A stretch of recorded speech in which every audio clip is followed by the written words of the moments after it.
Hi everyone, welcome back to my YouTube channel, Notes in the Sewing Room. My name's Becky.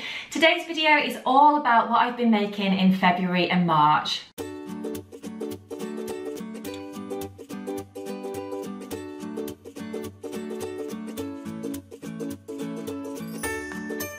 Well, I hope you've had a good week, whatever you've been doing, and you've managed to squeeze in a little bit of sewing time if you've had the opportunity. I know a lot of us are still staying indoors because that's the guidance that we're having to follow.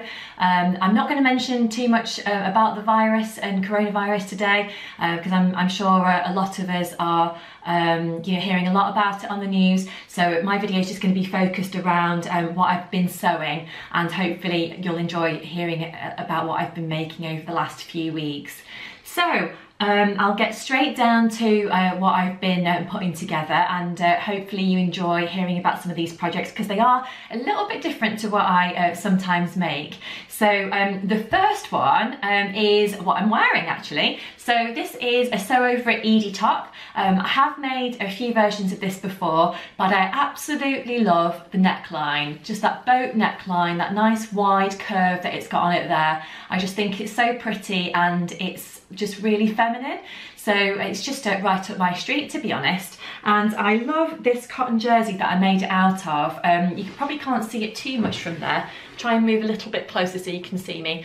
So it is this kind of green jersey that's got these sort of lighter green spots on, and yeah, I just really like it. It's got this kind of vintagey sort of theme to it, I think. So yeah, I really like that. If you've not tried the Edie top, it's so simple to make. It's literally a front piece, a back piece, and 2 sleeves, and that's it really. I suppose it is quite similar to the Tilly and the Buttons Cocoa top, but I think the neckline is slightly different, and the sizing, to be honest, is different as well.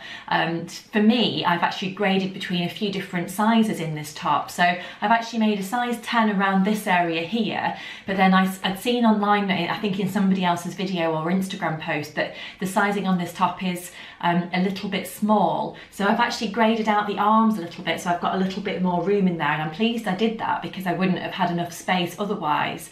So because I would have been cutting the size 10 arm, so I suppose instead I've probably cut more of a 12 or 14 arm instead, and I don't think I've got particularly wide arms there. And I've actually graded out to a 12 around this area, and we have got a little bit of space in it, but it's just nice and comfortable. And then it goes down to a 14 that's tucked into my skirt. So I probably didn't really need to go out to a 14, if I'm honest. Hello. But you know, there we are. So that's what I've done, but I find it really comfortable and nice to wear as well. So my Labrador Bentley has just wandered in. I'm not sure if you can see him. It's just down here. So he may say hello at some point. You can just see his little head there, I think. So I know a few of you like to see Bentley, so that here he is. So what else have I been making? So I decided to treat myself and book onto a craft course. So I do quite enjoy doing a sewing course, and this time I went to Crafty So and So in Leicester to make my project, which was really good. There was about probably maybe 4 other people on the class, I can't quite remember now, and it was run by a lovely tutor, and just a beautiful setting as well. I really like Crafty So and So in Leicester. If you don't live in the East Midlands and you don't have the opportunity to visit, you can actually buy fabric from there online as well, and I'm always really pleased with the product, the products that I've got from there. That they always seem to have really good quality fabrics. I made the Range backpack, which is by Noodlehead Patterns. So if I just hold that up, it's a little bit shiny on the packet, but hopefully you can see that there. So now a backpack for me is 1, not something that I would usually use, and 2, not something I would usually make.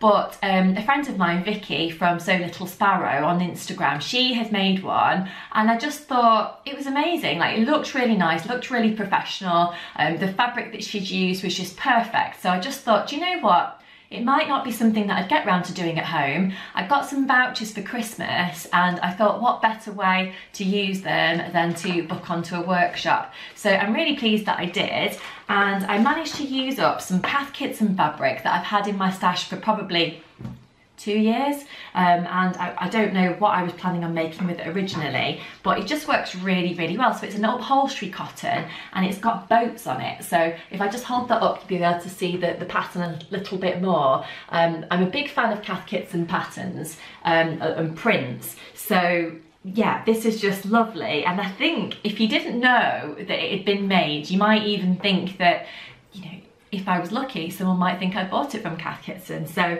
and it probably sounds a little bit big-headed and I didn't mean it to, but you know what I mean. So, and I decided to actually do the lining in a contrast fabric. So I used a cotton poplin on the inside, which is a red cotton poplin with white spots on. So if I just hold that up, you'll be able to see it a little bit better. So that's worked really nicely, I think, because you just get a little bit of pop of colour from the top, and then also it's got these kind of side fixtures on there, so you can just see a little bit of the lining there as well. I'll just show you the back. So it's got these lovely straps that you can obviously wear, and it's got some hanging loops and things as well. So in the instructions, it just tells you to cut the hanging loop and this kind of front fixture here from, I don't know if it was the lining fabric or the outer fabric, but I decided to just use this kind of cord, I don't really know what you called it, this kind of cord webbing type stuff instead, which for me works really nicely. So I've used it there, and also just to fix the sort of metal fixtures at the side there. So the good thing about the Crafty Sewing Sew course was they actually provided all the metal fixtures on the course, which was really helpful. But there are lots of places that you can buy them from online, or probably local haberdashery shops and things as well. So I just had to take all of my my fabric, obviously, and any cottons and things like that if I wanted something specific. So it was a really good course. I would recommend booking onto other courses there. In terms of how I found making the bag, it is a fairly straightforward project, particularly when you get to the lining. There are a few kind of intricate details that do take a little bit of thinking about, particularly this kind of front section here, because it's got a kind of fold in it. So it kind of blows your mind a little bit when you read the instructions, but you just have to go over it a few times. Obviously I was lucky because I did have a tutor there to kind of guide me through the process, but I think if I'd been doing it at home, I would have had to have taken my time on that part and, you know, just given it a little bit more thought. But you know, I got there in the end. For me, I've also used this red zip which runs across there as well, which works really nicely, so you can put anything important in there, and I lined the inside of the pocket in that kind of red spotty fabric as well, so that works really nicely. To be honest, I've not had an opportunity to use this yet, but I think next time I go on perhaps a bit of a hike, or I go out for the day where I'm likely to be doing a bit of shopping, this is going to be ideal to put stuff inside. It's not too big, not too small, and it's just a really nice bag that I think I'll probably be using for years, to be honest. The needlehead pattern comes in this lovely kind of pattern pack with lovely kind of illustrations and just of how to kind of follow the process through. I'll just pull the little instruction booklet out just to give you a sneaky peek. So it just kind of guides you through. I don't know if you'll be able to see it. Probably won't be able to actually on the camera there, but it has got different kind of steps that runs you through how to do different things. So that's really helpful. I did find that you have to be quite precise with the way that you cut out your shapes. So there isn't any pattern pieces that you draw around. You do actually have to draw them from the measurements that it gives you. So it is important that you do spend time doing that, because I think if you had made it slightly bigger or slightly smaller, some of the pieces probably wouldn't fit together very well. But you know, I was lucky that, you know, I think I've been probably a bit more careful than I usually am, and it came together quite nicely. So yeah, I'm really pleased with that. So hopefully, you know, you might think about making one of those yourself if you haven't already, or it might have given you a little bit of inspiration. So that's that one. I did actually have a little bit of that boat fabric left over, and I am trying to sew through my fabric stash at the moment, so not worrying too much about matching up patterns and the print of the pattern. I've actually used my scraps to sew together a few pieces and make myself a little book bag as well. So, and again, I've used this kind of cordy webbing stuff on top, and this time I've used a different lining. Didn't use a pattern for this one. I literally drew around another book bag that I already had in my stash that I use all of the time, and it, to be honest, it looks a little bit grubby. It's been through the washing machine quite a few times, so I did need a new one. So I think this is a really kind of functional thing that I will probably get quite a lot of use out of. The lining is left over from a skirt project that I did absolutely ages ago, which again is a cotton poplin type fabric. Again, it's red and white. You would think I'd like that kind of thing because I seem to make quite a lot of things that are red and white spotty, but the spots have actually got mini apples in on this one, so which is quite cute. I'm not really sure where I got that from because I've had it such a long time, possibly Minerva Crafts or something, but it's been quite a while. So that's that one. And then the final thing that I've been making over the last few weeks, I've not had loads of time to be putting stuff together, to be honest. But in the limited time that I have had, sewing in the evenings, I normally squeeze in maybe 20 minutes before dinner, or if I've got a little bit of extra time on a weekend, then I'll sew then.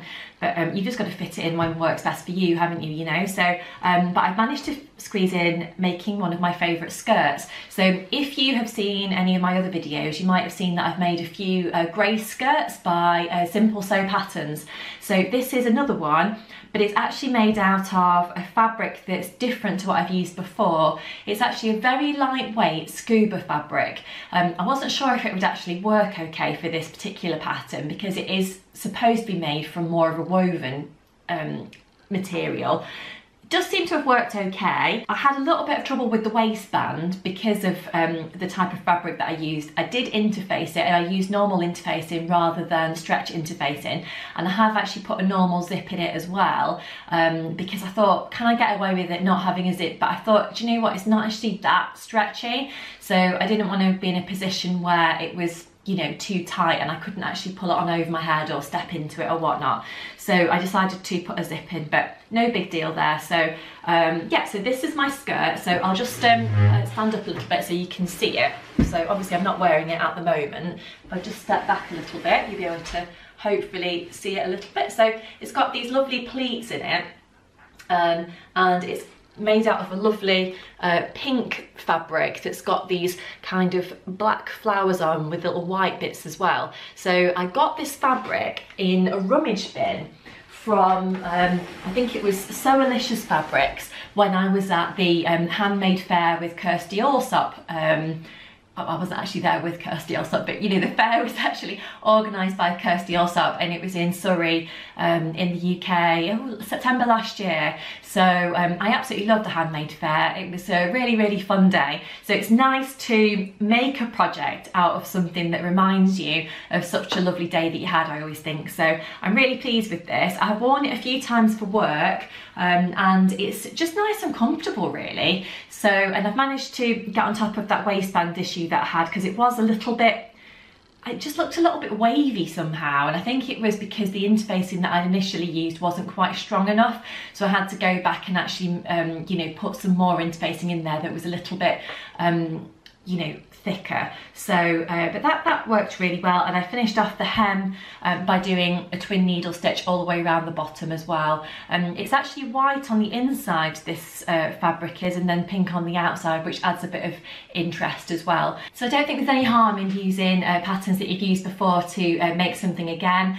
I've done that twice in this video. I've actually made a skirt that I love, and I've also made this top as well, as I explained earlier. So I hope you've enjoyed learning a little bit about what I've been making over the last couple of months, and my next video is going to be all about what I'm planning to make over the next few weeks and maybe months as well. So that will be on the channel soon, so please do watch out for that one. Don't forget, if you are enjoying watching my videos, please do hit the subscribe button to keep up to date with all of my latest content, and thank you for watching.